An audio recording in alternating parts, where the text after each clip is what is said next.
Hey everyone, welcome to practice mock. आज की class में आप सभी का स्वागत है। आज हम मीन्स लेवल के क्वेश्चंस करने जा रहे हैं। वोकैबुलरी के क्वेश्चन है, काफ़ी मज़ा आने वाला है।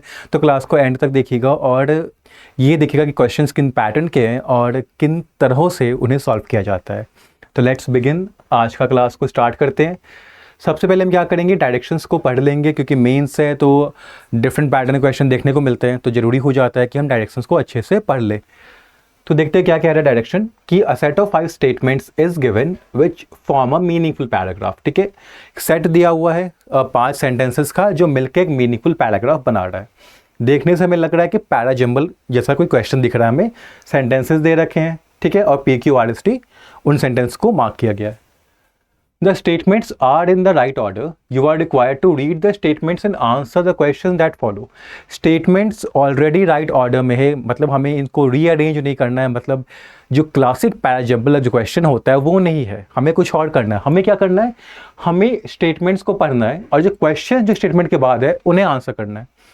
तो पहले क्वेश्चंस पे चलते हैं, देखते हैं किन तरह के क्वेश्चंस है, कैसे आंसर करना है उनको। एक आइडिया मिल जाएगा कि क्वेश्चन है क्या, क्योंकि अभी देखने से लग रहा है कि पैराजम्बल है, बट हम देख पा रहे हैं कि ब्लैंक दिया है P में, यहाँ पे वर्ड्स को हाईलाइट किया है, यहाँ भी वर्ड हाईलाइट है, यहाँ फिर से ब्लैंक है और यहाँ पे एक पूरा पार्ट हाईलाइट है। तो कुछ तो अलग है। देखते हैं, which of the following pair of words can fit in statement P। पूछ रहा है कि स्टेटमेंट P में इनमें से कौन सा पेयर ऑफ वर्ड्स फिट होगा, यानी 2 वर्ड्स फिट करना है, क्योंकि P में 2 ब्लैंक्स थे तो 2 वर्ड्स हमें फिट करना है। तो पूछ रहा है कौन सा 2 वर्ड, इनमें से कौन सा 2 वर्ड फिट होगा। ठीक है, देखते हैं। Which of the highlighted words phrases in statement Q are inappropriate in the context। पूछ रहा है कि Q में जो highlighted words है या phrases है उनमें से कौन सा inappropriate है, यानी गलत है। तो गलत वाला पूछ रहा है हमसे कि इनमें से गलत कौन सा है। ठीक है, उसके बाद Which of the following words is the opposite of the highlighted word in sentence R। अब sentence R में एक word highlighted है, इसका ऑपोजिट यानी एंटोनिम पूछ रहा है। तो देख पा रहे हैं कि यहाँ पे हमसे फिल इन द ब्लैंक्स वाला क्वेश्चन पूछा जा रहा है, यहाँ पे कौन सा वर्ड गलत है, कॉन्टेक्चुअल यूजेस वाला क्वेश्चन पूछा जा रहा है यहाँ से, यहाँ पे हमें फिर से एंटोनिम पूछा जा रहा है, यहाँ पे हम देख पा रहे हैं ब्लैंक है और यहाँ पे एक पोर्शन हाईलाइट है। तो ये 2 क्वेश्चन भी देख लेते हैं। ऑपोजिट हो गया। सेंटेंस एस में क्या करना है, तो फ्रेज को फिट करना है। Which of the following phrases can fit in sentence S. ठीक है, वर्ड नहीं फ्रेज को फिट करना है हमें। ओके, समझ में आ गया है ब्लैंक में क्या करना है। और which of the following can replace the highlighted phrase in sentence T. Sentence T में कौन सा फ्रेज जो दिया हुआ है उनमें से वो इसको हाईलाइट करेगा। यानी अलग अलग तरह के क्वेश्चंस को डाला गया है इस पैराजम्बल में। पैराजम्बल वाला काम नहीं करना हमें, filler, contextual uses, antonym, phrase replacement और फ्रीज वाला फिल इन द ब्लैंक्स वाला काम करना है। यानी मल्टीपल काम करने हैं, बट हमें पता है अप्रोच। हम क्या करेंगे, सबसे पहले अगर ऐसा कोई क्वेश्चन आपको मिले जो पैराजम्बल की तरह हो और अलग अलग पैटर्न क्वेश्चन हो, तो सबसे पहले ये होता है कि एक बार स्टेटमेंट्स को पढ़ ले, एक आइडिया मिल जाएगा हमें कि किस बारे में स्टेटमेंट है, तो ज़्यादा बेटर हम क्वेश्चन को सॉल्व कर पाएंगे। तो देखते हैं क्या कह रहा है सेंटेंस। P में जाते हैं तो लिखा है, in fact the dash drive to dash digital technologies has been on going for many decades. In fact मतलब बता रहा है कुछ कि हाँ फैक्ट है, कुछ ड्राइव है, ठीक है, डिजिटल टेक्नोलॉजी से रिलेटेड, जो कि काफ़ी डेकेड से, काफ़ी साल से ऑन गोइंग है, यानी कंटिन्यूसली हो रहा है। देखो, ड्राइव का मतलब होता है आपका एफर्ट। ठीक है, तो डिजिटल टेक्नोलॉजीज से रिलेटेड कोई एफर्ट है, ठीक है, वो बहुत डेकेड से चल रहा है। ओके, क्यों में देखते हैं।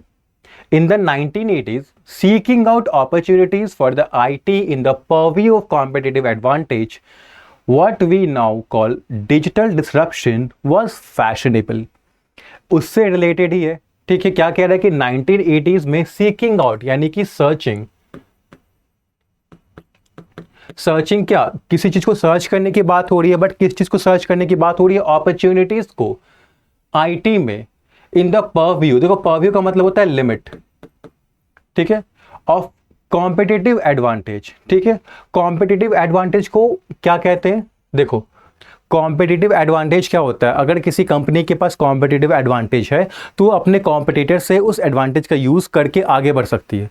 मतलब एक फैक्टर होता है जो आपको एज देता है, यानी कि कॉम्पिटिटिव एडवांटेज क्या होता है, ये होता है कोई फैक्टर हो सकता है कोई आपका एलिमेंट हो सकता है जो कि आपको एज देता है, यानी एडवांटेज देता है आपको बाकियों के ऊपर, ठीक है। What we now call digital disruption, अब इसको हमने आज क्या नाम दिया है, डिजिटल डिस्ट्रप्शन का नाम दिया है। वो फैशनेबल था, फैशनेबल था मतलब कि पॉपुलर था, ये है पॉपुलर, ठीक है, इसका मतलब पॉपुलर। सेंटेंस क्या कहना चाह रहा है कि 1980s में आईटी में अपॉर्चुनिटीज को सर्च करना कॉम्पिटिटिव एडवांटेज के लिमिट में पॉपुलर था, और इस सर्च का जो काम है, जो हम अपॉर्चुनिटीज को सर्च करते थे, उसको हम आज क्या कहते हैं, डिजिटल डिस्ट्रप्शन कहते हैं, ठीक है। आर में देखते हैं, अर्लियर स्टिल मतलब उससे पहले, decision support system where the forerunners to today's analytical tools being used to uncover insight from big data. बहुत पुराने ज़माने की बात है, क्योंकि अर्लियर यानी कि पास्ट की बात कर रहा है। एक सिस्टम होता था डिजिटल सपोर्ट सिस्टम, जिसको हम शॉर्ट फॉर्म में DSS भी कह सकते हैं। वो क्या थे, वे द फोररनर्स। देखो फोररनर्स क्या होता है, ये हम कहते हैं प्रेडेसेसर्स को, यानी जो चीज़ पहले आई है, यानी प्रेडेसेसर्स थे किसके, आज के जो एनालिटिकल टूल्स हैं जो हम यूज़ करते हैं आज, जो एनालाइज करने के लिए जो टूल यूज़ करते हैं, पहले पास्ट में उसी काम को डिसीजन सपोर्ट सिस्टम करता था, ठीक है। और काम क्या करता था, जो बिग डेटा था उससे इनसाइट अनकवर करता था, यानी बिग डेटा से इंफॉर्मेशन निकालता था। सेंटेंस क्या कह रहा है कि पहले ज़माने की बात है, पास्ट की बात है, एक सिस्टम हुआ करता था डिसीजन सपोर्ट सिस्टम, जो कि प्रीडिसेसर था, मतलब कि इसी तरह का आज का जो एनालिटिकल टूल हम यूज़ करते हैं बिग डेटा से इंफॉर्मेशन निकालने के लिए, उसी का एक पास्ट का वर्जन था। कौन, डिसीजन सपोर्ट सिस्टम, ठीक है। एस को देखते हैं, the 1990s was all about री इंजीनियरिंग बिजनेस प्रोसेसेस। 1990s में वॉज ऑल अबाउट का मतलब क्या है, 1990s वॉज ऑल अबाउट का मतलब है कि 1990s में ये काम बहुत होता था। क्या होता था, बिजनेस प्रोसेस को री इंजीनियरिंग करने का काम। मतलब री इंजीनियर मतलब, इंजीनियर का मतलब क्या होता है, बनाना, री इंजीनियर उसको तोड़ के फिर से बनाना। तो 1990s में बिजनेस प्रोसेस को फिर से बनाने का जो काम था वो काफ़ी ज़्यादा हो रहा था। IT capabilities rather than simply overlaying existing workflows with technology. यहाँ पे ब्लैंक फिल करेंगे तो हमें कॉन्टेक्स्ट पूरा पता चलेगा। अभी क्या पता चल रहा है कि इसके बजाय कि हम जो पहले से जो वर्कफ्लो है उसमें ऊपर से बस टेक्नोलॉजी ला दें, कुछ हम आईटी कैपेबिलिटीज के रिलेशन में हम री इंजीनियर करते थे बिजनेस प्रोसेस को, यानी बिजनेस प्रोसेस को हम फिर से बनाते थे, ध्यान में क्या रखते हुए, आईटी कैपेबिलिटीज को। और हम ये करते थे हाँ, इसके बजाय कि हम सिंपल सा ऊपर से टेक्नोलॉजी का एक कनेक्शन डाल दिया। हमने ऐसा नहीं किया कि प्रोसेस वही चल रहा है बस टेक्नोलॉजी उसमें डाल दिया, हमने पूरा प्रोसेस ही चेंज किया, ठीक है, कि आईटी कैपेबिलिटीज के साथ कुछ हो सके। और ये कब होता था, 1990s में बहुत होता था ये। टी में देखते हैं, the arrival of the internet and associated technologies was an indicative of the new ways of conducting business.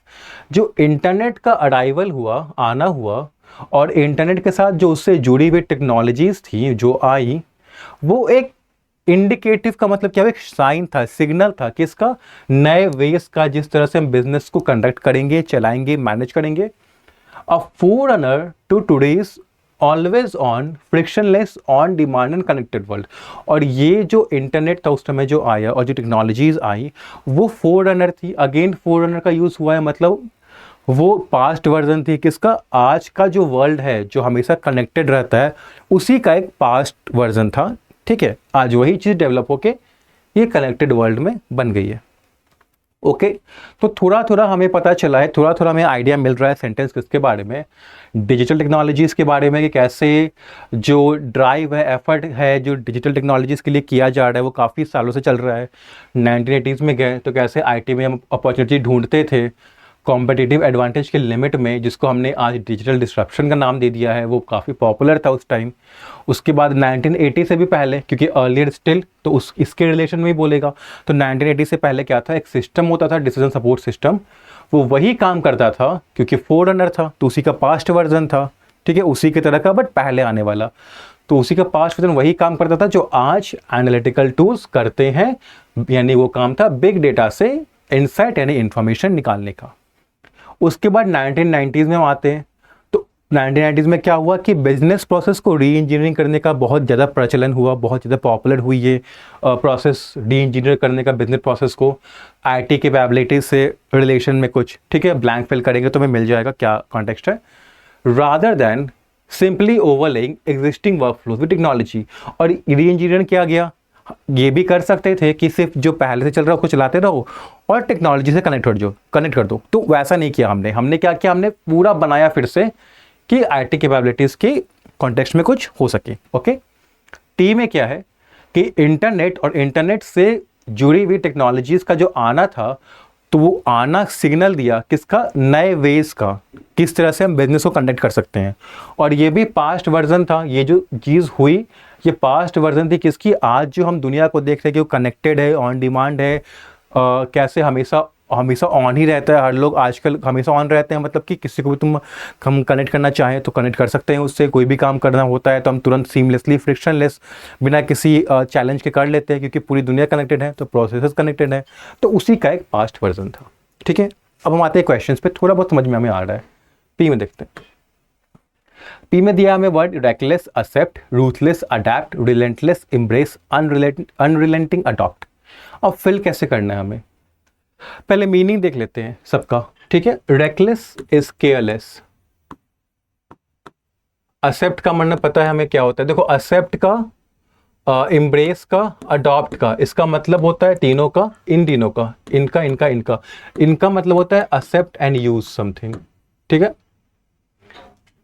Okay. देखो अडैप्ट का क्या मतलब होता है, अडैप्ट का मतलब होता है to change according to situation, मतलब सिचुएशन के अकॉर्डिंग खुद में चेंज लेके आना, उसको अडैप्ट कहते हैं। ठीक है, रेकलेस इज केयरलेस, रूथलेस यहां पे लिख दे रहा हूं मैं ऊपर में, इसका मतलब होता है क्रूएल। ठीक है, रिलेंटलेस, अनरिलेंटिंग। ठीक है, अब इन दोनों का मतलब देखो, रिलेंटलेस और अनरिलेंटिंग दोनों का ही मतलब होता है non stop, continuing, without stopping. ठीक है, तो यहां से हमें ब्लैंक्स को फिल करना है। हम वापस से जाते हैं, तो जो एफर्ट है वो कैसा एफर्ट होगा, पहले वाला ब्लैंक फिल करके देखते हैं किस तरह का एफर्ट होगा। अगर डिजिटल टेक्नोलॉजी से रिलेटेड कोई एफर्ट लगाया जा रहा है और काफ़ी डिकेड से ये चल रहा है, हमने बाकी के ब्लैंक्स और बाकी के स्टेटमेंट देखे हैं, तो वही बताया कि कैसे 1980s में क्या होता था, फिर 1990s में क्या होता था, फिर जब इंटरनेट अराइव किया तब क्या हुआ। तो क्या लग रहा है कौन सा वर्ड आपका फिट होगा, केयरलेस एफर्ट लगाया जा रहा है, या क्रूएल एफर्ट लगाया जा रहा है, या कंटिन्यूअस एफर्ट लगाया जा रहा है। तो कंटिन्यूअस वाला फिट होगा, क्योंकि हम देख रहे हैं कि काफ़ी साल से अगर कोई चीज़ चल रही है तो कंटिन्यूअस होगी वो। अगर काफ़ी साल से चल रही है, उसका कॉन्टेक्स्ट भी दे रखा है कि कैसे 1980s में भी चल रहा था, उससे पहले भी चल रहा था, फिर 1990s में भी चल रहा था, फिर इंटरनेट का हुआ उस टाइम भी चल रहा था, तो कंटिन्यूअस है, बिना रुके चल रहा था। ये जो काम है टेक्नोलॉजी से रिलेटेड, कि वो टेक्नोलॉजी इवॉल्व कर रही है किस तरह से, कैसे कैसे काम हो रहा है, वो आपका कंटिन्यूअस हो रहा था, क्रूएल नहीं हो रहा था, नहीं केयरलेस वे में हो रहा था। ठीक है, तो हम इसको और इसको हम कर सकते हैं फाइनलाइज। ठीक है, तो हमने एक ब्लैंक का तो फाइनलाइज कर लिया, दूसरा ब्लैंक भी देखते हैं, उससे चीजें और क्लियर हो जाएंगी। तो कैसा कंटिन्यूअस एफर्ट था to dash digital technology. Digital technology को हम क्या करेंगे, आप बताओ क्या करेंगे हम। तो हमें पता है कि एक्सेप्ट करेंगे, यूज़ करेंगे, टेक्नोलॉजी को हम एक्सेप्ट करेंगे, जो भी टेक्नोलॉजी आ रही है उसको एक्सेप्ट करके यूज़ करना स्टार्ट कर देंगे अपने काम में। ठीक है, अडैप्ट तो नहीं करेंगे, डिजिटल टेक्नोलॉजी से कोई अडैप्ट नहीं करते हम। ठीक है, अडैप्ट हमेशा कोई पर्सन खुद को करता है, या कोई भी चीज़ खुद को करता है, किसी और चीज़ को अडैप्ट नहीं करता है। अडैप्ट इज़ अ प्रोसेस जो खुद में होता है, खुद से होता है, तो अडैप्ट नहीं होगा, तो ये वाला नहीं होगा। ठीक है, ये वाला गया। रेकलेस केयरलेस भी नहीं होगा, तो बचा 3 और 4, तो 3 और 4 हमारा आंसर हुआ। ठीक है, क्योंकि पहली बात कि 2 ही ऑप्शन है। ठीक है, अडैप्ट वाला होना नहीं है, केयरलेस किसी भी वे में कॉन्टेक्स्ट में फिट हो नहीं रहा। यहां पे हम लिख देंगे केयरलेस ड्राइव चल रहा था, पर कहीं भी आगे कहीं भी ऐसा लिखा हुआ है कि ड्राइव केयरलेस थी, यही क्योंकि मैं इतना ही बता रहा ना कैसे एडवांटेज था, फिर कैसे आज जो हम काम करते हैं बिग डेटा से और इन्फॉर्मेशन निकालते हैं उसको पास्ट में किस सब सिस्टम से करते थे, 1990 में क्या हुआ। कहीं भी कोई नेगेटिव बात नहीं की गई, तो नेगेटिव वर्ड क्यों यूज़ करना वहाँ पे केयरलेस ड्राइव लिख के। कंटिन्यूस हो रहा है, ऑनगोइंग चल रहा है डेकेड्स में, और हम देख रहे हैं कि चलता ही जा रहा है, 1980s में चला, 1990 में चला, आगे भी चला, तो कॉन्टिन्यूस ज़्यादा बेटर वे में वहाँ पे फिट होगा। और क्या करेंगे हम टेक्नोलॉजी को, तो एक्सेप्ट करेंगे, यूज़ करेंगे। इसीलिए ये वर्ड हमारा 3 और 4 वाले जो वर्ड्स है वो हमारे करेक्ट हुए। ओके, तो पी को हमने सॉल्व किया। आते हैं हम क्यू पे। क्यू में बताना है कि इनएप्रोप्रिएट कौन सा है। ठीक है, अब यहाँ पे देखो क्या कह रहा है, 1980s में सर्चिंग अपॉर्चुनिटीज को सर्च करना आईटी के लिए, क्योंकि आईटी क्या होता है, इंफॉर्मेशन टेक्नोलॉजी, जो कि टेक्नोलॉजी से ही रिलेटेड है, तो उसमें उस सेक्टर में अपॉर्चुनिटी ढूंढना in the limit of competitive advantage. अब देखो अपॉर्चुनिटी ढूंढ रहे हैं तो एक तरफ अपॉर्चुनिटी है, ठीक है, एक तरफ आपका है कॉम्पिटिटिव एडवांटेज। कॉम्पिटिटिव एडवांटेज क्या करता है, आपको एक एज देता है, एक आपको एडवांटेज देता है अपने कॉम्पिटिटर्स के आगे जाने में। तो अपॉर्चुनिटी आप क्यों ढूंढोगे, ये बताओ। अपॉर्चुनिटी ढूंढोगे आप क्योंकि आपको ये एडवांटेज चाहिए। अपॉर्चुनिटी हम जब भी ढूंढते हैं तो अपने बेनिफिट देखते हैं कि इससे मेरा क्या बेनिफिट होता है, तभी हम उस अपॉर्चुनिटी पे एक्ट करते हैं, तभी हम उसको अपॉर्चुनिटी कहते भी हैं कि opportunity for this and this is something which is beneficial to me. तो अपॉर्चुनिटी क्या था, हम लोग अपॉर्चुनिटी सर्च कर रहे थे आईटी में कॉम्पिटिटिव एडवांटेज को अटेन करने के लिए, पाने के लिए, ठीक है। उसी को हम आज क्या कहते हैं, डिजिटल डिसरप्शन कहते हैं। कि आज अगर कोई अपॉर्चुनिटी का यूज़ करके एडवांटेज पा लेता है तो हम कहते हैं उसने डिजिटल डिसरप्शन कर दिया, ठीक है। बट पहले ये वर्ड पहले नहीं था 1980s में, तो सिंपल में यही कहते थे हम। वॉज फैशनेबल, पॉपुलर था। पॉपुलर क्यों था, क्योंकि बहुत सारी कंपनीज होंगी, बहुत सारे ऑर्गेनाइजेशन बिजनेसेस होंगे जो ये कर रहे होंगे, क्योंकि सबको को चाहिए कॉम्पिटिटिव एडवांटेज। तो हम पा रहे हैं कि ये तो वर्ड मुझे सही लग रहा है, कॉम्पिटिटिव एडवांटेज ही होता है, और अपॉर्चुनिटी हमें चाहिए आईटी में क्योंकि हमें कॉम्पिटिटिव एडवांटेज चाहिए, और कॉम्पिटिटिव एडवांटेज ही कहलाता है उसको क्योंकि हमें एडवांटेज चाहिए, ऐसा एडवांटेज क्योंकि कॉम्पिटिटिव हो, यानी कॉम्पिटिशन में हमें आगे बढ़ाए, एज दे। वॉज फैशनेबल, पॉपुलर भी था। पता है वर्ड एरर कौन सा है, वर्ड एरर वाला ये है, परव्यू, ठीक है, परव्यू है। पता है क्यों, बताता हूं। देखो परव्यू लिमिट जो होता है ना, लिमिट में हम नहीं कर रहे कि कॉम्पिटिटिव एडवांटेज के लिमिट में हम ढूंढ रहे हैं, परव्यू नहीं होगा। हम क्या कह रहे हैं कि हमें कॉम्पिटिटिव एडवांटेज चाहिए तो हम अपॉर्चुनिटी ढूंढ रहे हैं, तो परव्यू नहीं होगा, परस्यूट होगा, जिसको हम कहते हैं चेज। कि हम क्या चेज कर रहे हैं, किसके पीछे भाग रहे हैं, हम भाग रहे हैं कॉम्पिटिटिव एडवांटेज के पीछे, कि हमें चाहिए वो एडवांटेज, तभी हम अपॉर्चुनिटी ढूंढ रहे हैं। और परव्यू जो वर्ड है ना, वो हमेशा एक फ्रेज में लिखाता है। बताता हूँ कौन सा फ्रेज है वो, आप सभी को अभी 1 मिनट दीजिएगा। वो फ्रेज होता है विद इन या आउटसाइड द परव्यू। ये हमेशा इस फ्रेज का पार्ट बनता है, अकेले नहीं आता। आप अगर एडिटोरियल पढ़ते होगे तो आप देखते हो कि लिखा होता है कि the power is outside the purview of, या फिर within the purview of, या lies outside the purview of, ऐसा लिखा होता है, ठीक है। तो परस्यूट आएगा यहाँ पे।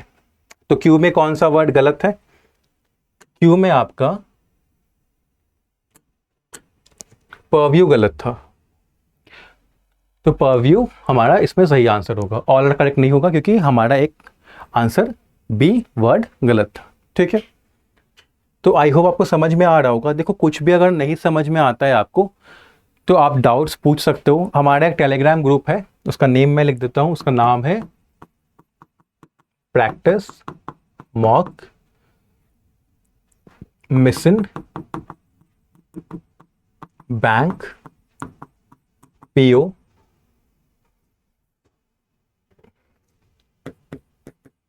क्लर्क, ठीक है। ये हमारा क्या है, तो ये हमारा है टेलीग्राम ग्रुप। इस ग्रुप में आपको ज्वाइन हो जाना है, ठीक है। इसके बाद आपका कोई भी डाउट है, कोई क्वेश्चन है, रिलेटेड टू एग्जाम, ठीक है, कोई आपका रिकमेंडेशन है,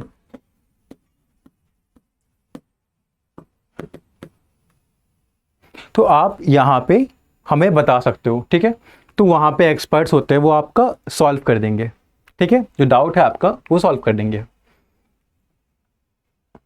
ओके, तो इस ग्रुप को ज्वाइन कर लेना। इस ग्रुप में सभी तरह के आपको क्विज भी होते हैं, आपको करंट अफेयर्स भी मिलते हैं, काफ़ी लाइक क्रिएटिव वे में हम करंट अफेयर्स प्रेजेंट करते हैं, जिससे आपको बहुत आसान हो याद करना, उसको भी मिलता हो। इसमें आपको मिलता है क्विज, ठीक है, क्विजेस कराते हैं हम यहाँ पे। फिर सेशंस के आपको लिंक मिल जाते हैं कि आपको कोई भी सेशन मिस ना हो। फिर उसके बाद यहाँ पे आपको करंट अफेयर्स मिल जाता है, जनरल अवेयरनेस मिल जाता है, फाइनेंशियल अवेयरनेस मिल जाता है, बहुत ही क्रिएटिव वे में मिलता है, ठीक है। आराम से आप याद कर सकते हो उसको उस तरह से, जो रेलेवेंट है जो आपके एग्ज़ाम के लिए वो आपको मिलता है, प्लस आपके डाउट सॉल्व हो जाते हैं यहाँ पे। तो इस ग्रुप को ज़रूर आप ज्वाइन कर लेना, ठीक है। इस ग्रुप का लिंक इस वीडियो के डिस्क्रिप्शन बॉक्स में मिलेगा आपको, वहाँ से आप डायरेक्टली वहाँ पे ज्वाइन कर सकते हो, ठीक है। वापस आते हैं क्लास पे। तो क्वेश्चन क्या है, परव्यू वाला क्वेश्चन था, परव्यू हमारा गलत था। अब आते हैं आगे। Which of the following words is the opposite of the highlighted word in sentence R? Sentence R में कौन सा वर्ड जो हाईलाइटेड है, यानी फोर रनर्स है, फोर रनर्स वाला हमारा जो वर्ड है ये हाईलाइटेड वर्ड है। फोर रनर्स का मतलब क्या होता है, प्रेडिसेसर, यानी पहले आने वाला। इसका ऑपोजिट क्या होगा, जो बाद में आए, बाद में आए उसको क्या कहते हैं, उसको हम कहते हैं सक्सेसर्स। तो ये हमारा आंसर है। देखो, एंसेस्टर्स और प्रेडिसेसर्स दोनों का मतलब होता है दैट कम्स बिफोर। ये क्या होता है, सक्सेसर, दैट कम्स आफ्टर। तो फोर रनर तो पहले ही बिफोर आ रहा है, तो उसका ऑपोजिट क्या होगा, आफ्टर वाला। तो ये हमारा करेक्ट आंसर है। एंसेस्टर्स और प्रेडिसेसर्स का मतलब होता है दैट कम्स बिफोर, तो वो गलत हो गए। फॉलोअर तो आपको पता है, जो किसी पर्सन को फॉलो करे, किसी बिलीफ को फॉलो करे, आइडियाज़ को फॉलो करे, उसको फॉलोअर कहते हैं। हार्बिंजर क्या होता है, ये होता है एक साइन,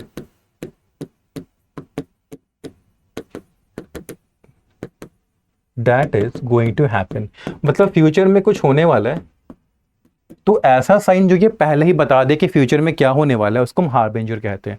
तो चूंकि ये साइन है और ये बता रहा है कि फ्यूचर में क्या होने वाला है, तो ये पहले आएगा, पहले आके तभी बताएगा कि फ्यूचर में क्या होने वाला है। इसलिए ये सारे ऑप्शंस हमारे गलत हैं, ठीक है। Successors is our correct answer. कौन सा फ्रेज फिट होता है सेंटेंस एस में, to utilise, to make use of, to have an edge over, ठीक है। मीनिंग पहले देख लेते हैं। यूटिलाइज और मेक यूज का मतलब होता है यूज करना, यूज एम्प्लॉय कह सकते हो, यूटिलाइज भी कह सकते हो, एक ही मीनिंग है कि यूज करना है किसी चीज को अपने बेनिफिट के लिए। To have an edge over का मतलब होता है कि किसी चीज को आउट परफॉर्म करना, उसको एक्लिप्स करना, ठीक है, मतलब उसके आगे चले जाना, उससे बेटर परफॉर्म करना। तो देखते कौन सा वर्ड फिट होगा। The 1990s was all about री इंजीनियरिंग बिजनेस प्रोसेस। अब हम बिजनेस प्रोसेस को री इंजीनियर कर रहे हैं आईटी कैपेबिलिटीज़ को क्या करने के लिए, तो यूज़ करने के लिए। हमने बिजनेस प्रोसेस को री इंजीनियर कर दिया, रीडिज़ाइन कर दिया, फिर से बना दिया, क्योंकि हमें जो आईटी कैपेबिलिटीज़ हैं, जो आईटी का यूज़ करके हम अलग अलग चीज़ें कर सकते हैं, उस चीज़ को इस्तेमाल में लाने के लिए हमने किया। तो यूटिलाइज वाला तो हमारा ऑप्शन बिल्कुल सही है, ठीक है। तो ये दोनों तो बिल्कुल सही लग रहा है और सही है भी, तो ये और ये सही है। अब देखो, to have an edge over, outperform नहीं करना है आईटी कैपेबिलिटीज़ को हमें। आईटी कैपेबिलिटीज़ तो हैं और कैपेबिलिटीज़ को ही हमें यूज़ में लाना है। उस कैपेबिलिटीज़ के को हमें हराना नहीं है, हमें उनका यूज़ करना है, वो सेंस दे रहा है यहाँ पे, ठीक है। ये नहीं कि to have an edge over IT capabilities, नहीं, IT capabilities is something that is advantageous to us. और चूंकि अगर 1990s की बात हो रही थी तो that were advantages to people in the 1990s, so use करने की बात होगी वहां पे, ठीक है। तो ओनली 1 and 2 हमारा करेक्ट आंसर है। To have an edge over नहीं होगा इसलिए क्योंकि देखो, पूरा जो स्टेटमेंट है ना वो इसी अराउंड घूम रहा है कि कैसे कैसे हमने आईटी की चीज़ों को यूज़ किया। यहाँ पे यूज़ किया हमें कॉम्पिटिटिव एडवांटेज लेने के लिए। फिर यहाँ पे यूज़ करते थे हमें कि हमें बिग डेटा से इंसाइट निकालना था, तो उस जैसे अभी एनालिटिकल टूल्स करते हैं तो उस टाइम पे वो DSS करता था। ठीक है, उसके बाद भी यहाँ से भी नए वेज आए, तो यहाँ पे भी हम IT कैपेबिलिटीज़ को यूज़ ही करने के लिए हमने री इंजीनियरिंग बिजनेस प्रोसेस को री इंजीनियर किया था। ठीक है, to have an edge over के लिए नहीं। ओके, टी में देखते हैं कि कौन सा फ्रेज हाईलाइट कर देगा। Observance of the rise of, witness the region of, saw the emergence of, noticeable rise in, या फिर नो इंप्रूवमेंट होगा। तो देखो, was an indicative of the, अब ये फ्रेज गलत है। क्यों? वॉज क्या है? तो वॉज है हमारा वर्ब, एन क्या है? आर्टिकल है। तो आर्टिकल के बाद तो ग्रामेटिकली नाउन आना चाहिए। इंडिकेटिव क्या है? एडजेक्टिव है। एन के बाद एडजेक्टिव आ गया, एडजेक्टिव के बाद कोई नाउन है ही नहीं, उसके बाद ऑफ है, फिर प्रेपोजिशन है, फिर द तो आर्टिकल है न्यू वेज का। ठीक है, तो हम देख रहे हैं नाउन मिसिंग है, आर्टिकल है बट नाउन मिसिंग है, तो ये गलत हो गया। बिना नाउन के तो आर्टिकल आएगा नहीं एन, तो नो इंप्रूवमेंट नहीं होगा। तो क्या आ सकता है? पहला देखते हैं, observance of the rise of. Observance क्या है? नाउन है। ऑफ क्या है? प्रेपो है, प्रेपोजिशन है, और ये द राइज नाउन है, और ये इसका ऑब्जेक्ट है प्रेपोजिशन का, यानी नाउन दे रखा है, मैं पहले नाउन दे रखा है, याद रखना। तो नाउन दे रखा है, तो हम इसको पूरा को अगर कर दे रिप्लेस, वॉज से लेके द को कर दे रिप्लेस, और डायरेक्ट लिख दे observance, the arrival of the internet and associated technologies, observance of the new ways. तो वर्ब गायब हो गया अब, क्योंकि वर्ब तो है नहीं। आगे हम पूरा देख लेंगे अगर, तो हमें उस ऑब्जर्वेंस का वर्ब नहीं मिलेगा हमें। ठीक है, तो ये भी गलत हो गया। विटनेस द रीजन ऑफ, ये यहीं पे आप इसको एलिमिनेट कर सकते हो। कैसे? विटनेस्ड वर्ब है, द क्या है? आर्टिकल है, आर्टिकल के बाद आना चाहिए नाउन, बट रीजन जो है वर्ब की थर्ड फॉर्म है, रीजन नहीं होना चाहिए था, यहाँ पे राइज होना चाहिए था, तो ये भी गलत हो गया। सॉ द इमर्जेंस ऑफ, क्या saw the emergence of fit होगा? देखते हैं, सॉ द इमर्जेंस ऑफ, तो एसोसिएटेड टेक्नोलॉजीज सॉ, एक मिनट, हाँ यहां पे आ जाएगा associated technologies saw the emergence of, और ये ऑफ फिर यहां से कंटिन्यू हो जाएगा। तो देख पा रहे कि जो the arrival of the internet and associated technologies, ये पूरा नाउन है। ठीक है, यहां से लेके आपका यहां तक पूरा नाउन है। हमें चाहिए इस नाउन का वर्ब, तो वर्ब मिल गया हमें। सॉ क्या है? वर्ब है। ऑब्जेक्ट चाहिए, तो ऑब्जेक्ट के बाद फिर से नाउन आ गया, हमें मिल गया। यहाँ पे वही मिसिंग था ना, वॉज के बाद नाउन था ही नहीं, तो वॉज का हमें ऑब्जेक्ट मिल ही नहीं रहा था, वॉज के बाद सिर्फ एडजेक्टिव लिखा था, बट यहाँ पे वर्ब के बाद हमें मिल गया नाउन, तो ऑब्जेक्ट मिल गया, तो ये बिल्कुल सही है। फिर ऑफ यहाँ पे प्रेपोजिशन आ गया। अब इसका हमें ऑब्जेक्ट चाहिए, क्योंकि प्रेपोजिशन के बाद हमेशा क्या आता है? हमेशा आता है नाउन, और नाउन हमें मिल गया है। यहाँ पे new ways of conducting business noun ही तो है, तो ये करेक्टली फिट हो गया। तो यही हमारा आंसर है। नोटिसेबल राइजन, देखो फिर यहाँ पे वर्ब मिसिंग है, तो ये गलत हो जाएगा, और ये भी गलत है। ठीक है, क्योंकि डायरेक्ट टेक्नोलॉजीज नोटिसेबल राइजन, हमें वर्ब चाहिए, वो नोटिसेबल एडजेक्टिव है। ठीक है, तो इसलिए गलत हो गया। तो यहाँ पे हमें थोड़ा सा ग्रामर लगाना था। चलो, तो आई होप कि ये वाला आपको समझ में आया होगा। कुछ भी अगर नहीं आ रहा समझ में, तो ग्रुप है टेलीग्राम, कमेंट सेक्शन है, अपना डाउट जो भी आप लिखिए, वहाँ पे सॉल्व हो जाएगा। इनफैक्ट कोई मॉक भी अगर आप दे रहे हो, और हमारा प्रैक्टिस मॉक का, और मॉक में भी कोई क्वेश्चन में आपको डाउट है, तो वो सीधे हमें ग्रुप में भेज सकते हो। वहाँ पे जो PM एक्सपर्ट्स हैं, अगर इंग्लिश का डाउट है तो मैं सॉल्व कर दूंगा, या दीप्ति मैम सॉल्व कर देंगी। अगर जिस भी सब्जेक्ट का आपका डाउट है, वहाँ के जो एक्सपर्ट है वो सॉल्व कर देंगे। ठीक है, अब इसमें क्या है? In the question below a sentence is given with 4 words highlighted in bold. एक क्वेश्चन में क्या सेंटेंस दिया हुआ है? 4 वर्ड्स हाईलाइटेड है बोल्ड में। देखिए क्या करना है। From the options choose the number of highlighted in bold which are contextually और ग्रामेटिकली इनएप्रोप्रिएट। हमें ये बताना है कि इनमें से कितने वर्ड्स गलत है, हाईलाइटेड वर्ड्स में से जो कितने वर्ड्स हैं जो कॉन्टेक्चुअली या ग्रामेटिकली इनअप्रोप्रिएट है, उनका नंबर बताना है। जैसे अगर स्पीसीज और एग्जॉशन गलत है तो कितने वर्ड हो गए, 2 गलत। चेंजेस और विदिन सही है तो 2 गलत है तो 2 लिख देंगे हम, ठीक है। एक करके देखते हैं, समझ में आ जाएगा। अबाउट 1 मिलियन स्पीसीज, ठीक है। स्पीसीज का मतलब क्या होता है, हम सभी को पता है, वेराइटीज ऑफ एनिमल जिसको कहते हैं, एनिमल्स, प्लांट्स, ठीक है। आर फेसिंग एग्जॉशन, एग्जॉशन क्या होता है, फटीग, टायर्डनेस यानी थकान, थकान को कहते हैं। एंड इफ नथिंग चेंजेस, अगर कुछ नहीं बदलता है, many of this could be gone with in just decades. क्या कह रहा है कि 1 मिलियन स्पीसीज है, यानी कि काइंड्स है, वेराइटीज है एनिमल्स के, ठीक है। काइंड्स ज़्यादा बेटर होगा, वैरायटी उतना अप्रोप्रिएट वर्ड नहीं है यहाँ पे लिखने के लिए, काइंड्स लिख सकते हैं हम, काइंड्स ऑफ एनिमल्स।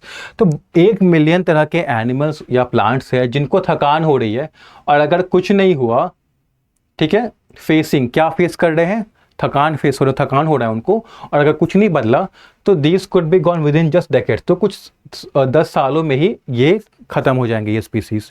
तो थकान महसूस हो रही है तो खत्म कैसे हो जाएंगे, तो एग्जॉशन गलत है यहाँ पे, क्या होगा, एक्सटिंक्शन होगा, कि जो प्रोसेस है एक्सटिंक्ट होने का वो फेस कर रहे हो, और अगर नहीं कुछ बदला, अगर हमने नहीं कुछ किया तो वो खत्म हो जाएंगे, ठीक है, यानी चले जाएंगे, एक्सटिंक्ट हो जाएंगे। तो फेसिंग एक्सटेंशन हमेशा याद रखना, फेसिंग एक्सटेंशन एक पूरा फ्रेज है जिसका मतलब होता है कि वो डेंजर में है, रिस्क पे एक्सटिंक्ट होने में, मतलब कि उनको खतरा है कि वो पूरी तरह से उनकी पॉपुलेशन खत्म हो सकती है। ओके,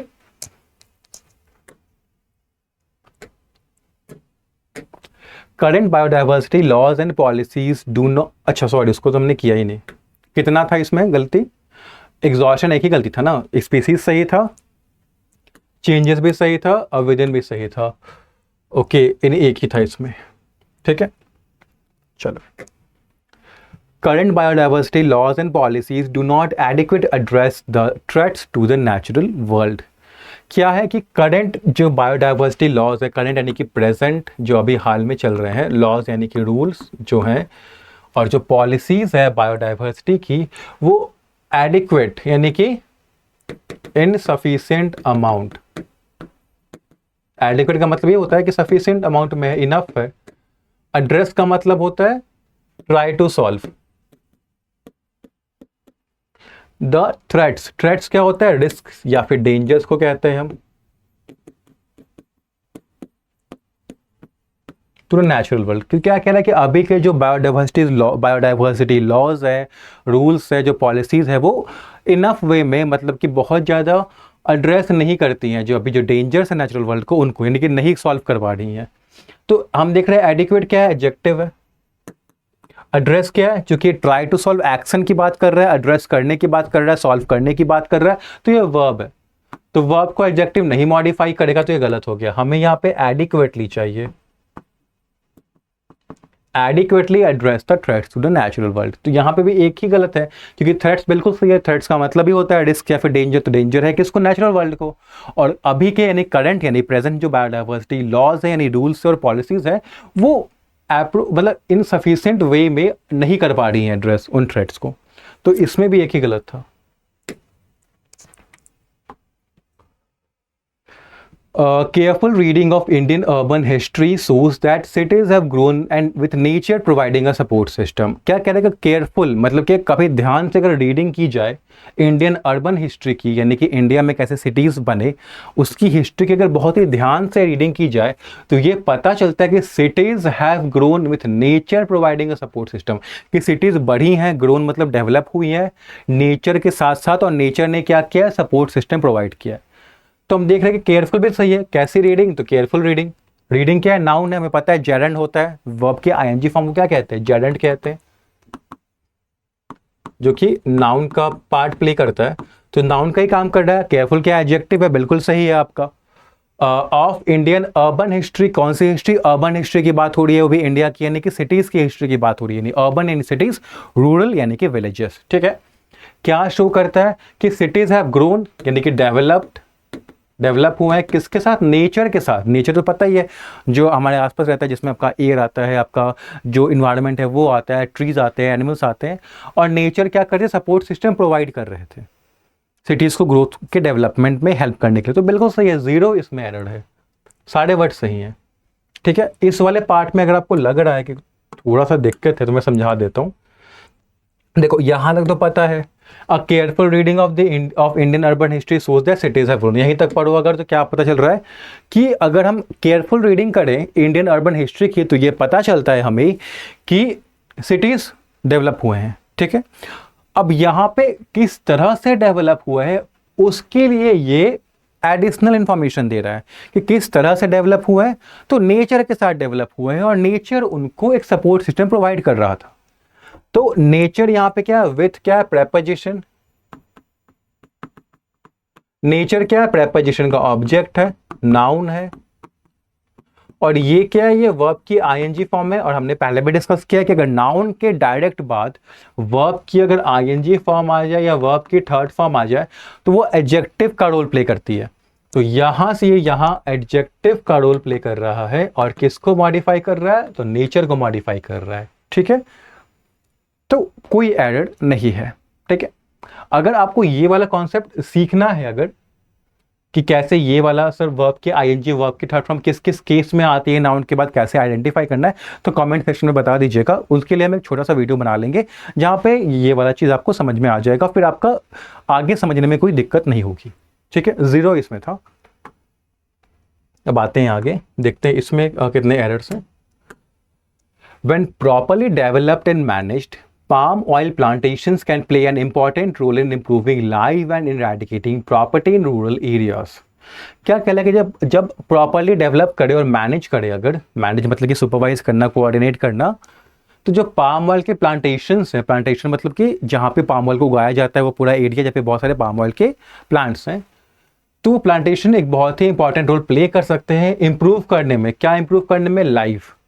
कहने का मतलब है कि लाइफ की बात कर रहा था, लोगों की जिंदगियों की बात कर रहा था। बट लाइव यहाँ पे पता है क्या है, लाइफ मतलब ये जो लाइव कॉन्सर्ट नहीं होता है, जब ये कोल्ड प्ले का हो रहा था तो उस कॉन्सर्ट की बात ऐसे कर रहा है कि लाइव कॉन्सर्ट हो रहा था, तो वो नहीं बताना है हमें, एडजेक्टिव नहीं चाहिए, हमें चाहिए यहाँ पे लाइव्स। तो लाइव्स होना चाहिए यहाँ पे, जो कि होता है नाउन, इसका मतलब होता है लोगों की जिंदगियाँ। तो एक गलती था। And eradicating property in rural areas, देखो रोल क्या प्ले करेगा। अगर हम कह रहे हैं कि अगर हम पाम ऑयल प्लांटेशन को अच्छे से डेवलप कर ले, अच्छे से मैनेज कर ले, तो एक तरफ तो वो लोगों की ज़िंदगी को इम्प्रूव कर रहा है, और दूसरी तरफ वो प्रॉपर्टी को इरेडिकेट कर रहा है, यानी डिस्ट्रॉय कर रहा है, रिमूव कर रहा है। प्रॉपर्टी को रिमूव करके कैसे हेल्प कर देगा वो लोगों की। अगर एक तरफ वो इम्प्रूव कर रहा है लाइफ को, तो दूसरी तरफ भी कुछ और बेनिफिट कर रहा होगा ना। तो रूरल एरिया में प्रॉपर्टी को हटा के तो लोगों की लाइफ कैसे होगी, तो प्रॉपर्टी को नहीं कर रहा है, पोवर्टी को कर रहा है, यानी कि जो गरीबी है उसको इरेडिकेट कर रहा है, और लाइफ को इंप्रूव करने में और पोवर्टी यानी गरीबी को दूर करने में इंपॉर्टेंट रोल प्ले कर रहा है। तो यहाँ पे 1 और 2 दो एरर्स थे, तो 2। ठीक है, ठीक है, इस वाले क्वेश्चन को आप आंसर होमवर्क में करोगे। ठीक है, और बताना कमेंट सेक्शन में क्या आपका रहा रिस्पॉन्स। जो भी आपका रिस्पॉन्स है वो बताना, फिर मैं रिप्लाई कर दूंगा सही है या गलत है। डाउट होगा तो टेलीग्राम ग्रुप में पूछ लेना। ओके, तो ये सेशन हम यहाँ पे एंड करते हैं। ये पीडीएफ आपको मिल जाएगा।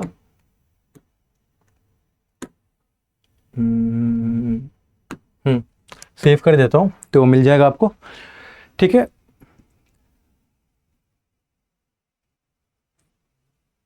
चलो हो गया। अब क्या है कि अभी प्रैक्टिस मॉक पे आपका रिपब्लिक डे ऑफर चल रहा है। तो अगर आपको रिसोर्सेज लेनी है, मॉक्स लेने हैं, पीडीएफ कोर्स लेना है, आपको वीडियो कोर्स लेना है, और पीडीएफ कोर्स, वीडियो कोर्स या मॉक टेस्ट कुछ भी लेना है आपको, तो आप coupon code India INDIA India का यूज़ करके फ्लैट 40% डिस्काउंट ले सकते हो। ठीक है, और SBI क्लर्क का लाइव टेस्ट 3 अभी अवेलेबल है।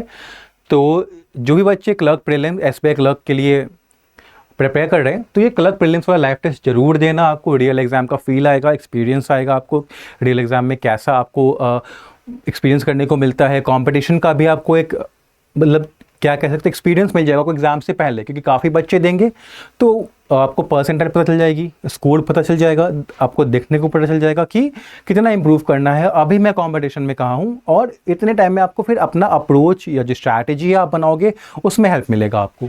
तो ये आप करना, ठीक है। 29 यानी कि आज 10 बजे रात तक है ये, तो आज कर लेना, कल आपको इसका रिजल्ट मिल जाएगा, ठीक है। बाकी कोई भी अगर मॉक वगैरह लेना हो, कोई भी PDF कोर्स लेना हो, वीडियो कोर्स लेना हो, तो आप इस ऑफर का, रिपब्लिक डे ऑफर का ले सकते हो, कूपन कोड इंडिया लगा के 40% आपका डिस्काउंट मिल जाएगा। और होमवर्क का क्वेश्चन जरूर कर लेना। अब मैं आपसे मिलूंगा नेक्स्ट सेशन में, तब तक के लिए thank you, have a nice day, bye, take care.